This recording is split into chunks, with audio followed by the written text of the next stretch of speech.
नमस्कार, बहुत स्वागत है आप सभी का। मैं हूं आपके साथ भावना शर्मा। आप सभी को 2024 की बहुत सारी शुभकामनाएं। और लगातार इस सीरीज में हम बात कर रहे हैं आपके नंबर्स के बारे में। न्यूमरोलॉजी आपके लिए क्या कहती है, इस वीडियो में बात होगी नंबर 9 वाले लोगों के लिए। अब नंबर 9 जो होता है वो मार्स का नंबर होता है। तो अब आपको कैसे पता चलेगा कि आपका मूलांक नंबर 9 है? आपके जन्म की तारीख किसी भी महीने की 9, 18 या 27 हो सकती है और आप प्रभावित होंगे मंगल से, यानी कि मार्स से। अब नंबर 9 वाले जो लोग होते हैं उनका एक ट्रेट ये होता है that they are a bit aggressive. अगर आपका मार्स आपके चार्ट में भी बहुत अच्छा है, उसका डिग्री ठीक ठाक है, तो आप देखेंगे आपके अंदर अग्रेशन जो होगा वो बहुत अच्छा खासा होगा। नंबर 9 वाले लोगों के लिए, क्योंकि शनि का साल है, तो क्या कुछ स्थितियां रहेंगी हर एक एस्पेक्ट के लिहाज से, उसके बारे में हम बात करेंगे। लेकिन सबसे इम्पोर्टेंटली मैं आपको वो नंबर्स भी साल भर में बताऊंगी जो कि आप इस्तेमाल कर सकते हैं, जो नंबर्स आपके लिए बहुत ऑस्पिशियस रहेंगे न्यूमरोलॉजिकली। सो सबसे पहले अगर मैं शुरुआत करूं आपके वर्क प्लेस से, तो आपका जो काम है, आपका जो कार्यक्षेत्र है, वो कैसे प्रभावित होगा 2024 के अंदर। सबसे पहली चीज तो देखिए ये है कि इस साल भर के अंदर जितनी भी हार्डशिप्स हैं वो लगभग धीरे धीरे करके आप उसे क्रॉस करते चले जाएंगे। नंबर 9 वाले लोगों के लिए, आपके लिए साल की शुरुआत जो रहेगी वो काफ़ी हद तक एक ऐसी अपॉर्चुनिटी लेकर के आएगी जिससे कि आपके लाइफ में कामकाज के लिहाज से बहुत ड्रास्टिक चेंजेस आप लोग देखेंगे, बहुत बदलाव बेहतरीन तरीके से आप लोग देखेंगे। नौकरी बदलना चाहते हैं, नौकरी में प्रमोशन चाहते हैं, उसके लिए टिल 23 मार्च तक का समय आपके लिए बहुत इट विल बी बहुत बेनिफिशियल रह सकता है।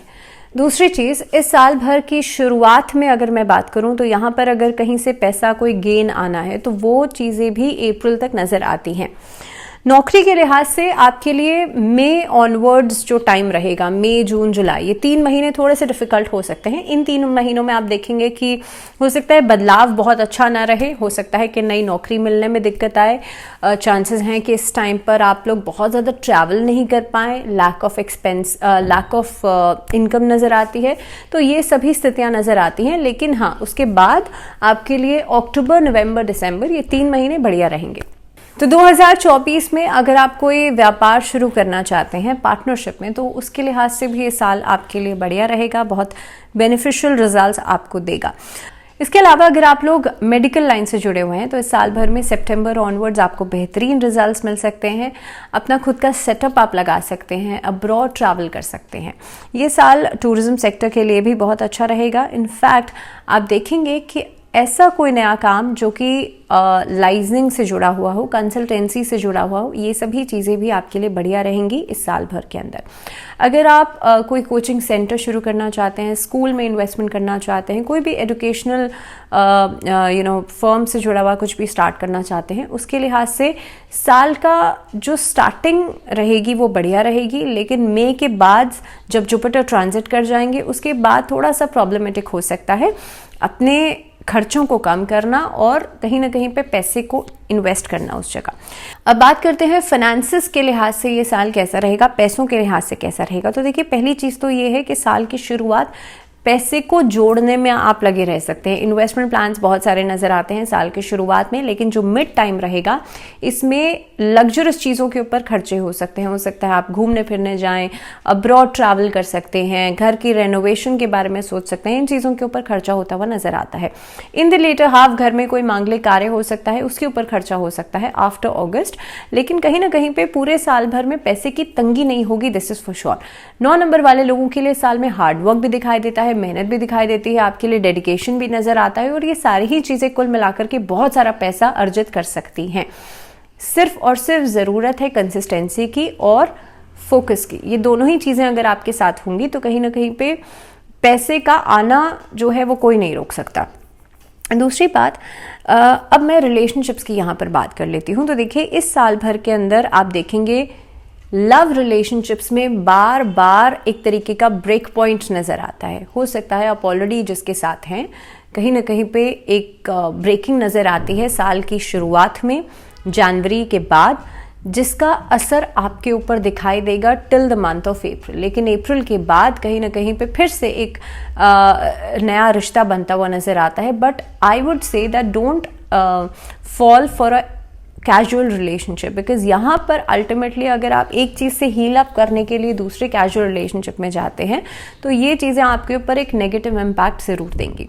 सेकेंडली, इस साल भर में मैरिज प्लान्स भी बन सकते हैं और हो सकता है कि कोई आपको भी मैरिज के लिए प्रपोज करे, और जो चांसेस हैं शादी होने के तो ये नज़र आते हैं लगभग जुलाई ऑनवर्ड्स। जुलाई से लेकर के सितंबर ये 3 से 4 महीने बहुत बढ़िया रहेंगे। उसके बाद दिसंबर का समय भी अच्छा रहेगा इस साल भर में फॉर मैरिज।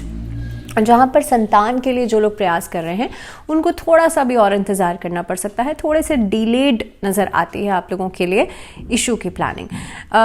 अब नंबर 9 वाले जो लोग हैं, आप लोगों के लिए ख़ास तौर पे ये साल भर दाम्पत्य जीवन के लिहाज से बढ़िया रहेगा। कंपैटिबिलिटी बढ़िया बन रही है, आपस में एक दूसरे की कंपनी को एंजॉय करेंगे, घूमने फिरने जा सकते हैं। लेकिन सितंबर ऑनवर्ड्स आप लोग देखेंगे थोड़े से डिस्प्यूट्स, थोड़े से डिसएग्रीमेंट ज़्यादा बढ़ सकते हैं, और ऑल ऑफ अ सडन अचानक से किसी थर्ड पर्सन की इंटरफेरेंस की वजह से आपके बीच में प्रॉब्लम्स बढ़ सकती हैं। अब अगर बात करें फैमिली मैटर्स की, तो फैमिली मैटर्स के लिहाज से ये साल बढ़िया दिखाई देता है। लेकिन कहीं ना कहीं पे अगर आप अगर आप फैमिली कोई बिजनेस कर रहे हैं तो उसके लिहाज से मिड ऑफ द ईयर जो रहेगा, बात करूं मई से लेकर के जुलाई अगस्त तक का जो टाइम रहेगा, ये फैमिली डिस्प्यूट्स को बढ़ाने वाला हो सकता है।